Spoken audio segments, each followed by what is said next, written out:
అందరికీ శుభోదయం. నా పేరు ఎం రామకృష్ణ. నేను కేపీ పాఠశాలలో 6వ తరగతి చదువుతున్న విద్యార్థి. ఈరోజు నేను భాషా భాగాల గురించి తెలియజేస్తున్నాను. భాషా భాగాలు 5: నామవాచకం, సర్వనామం, విశేషణం, క్రియ, అవ్యయం. నామవాచకం పేర్లను తెలిపే పదాలను నామవాచకం అంటారు.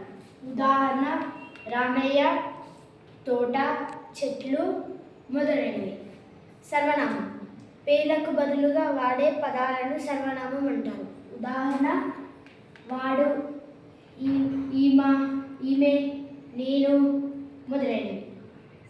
విశేషణం నామవాచకం సర్వనామం యొక్క గుణాలను తెలిపే పదాలను విశేషణం అంటారు.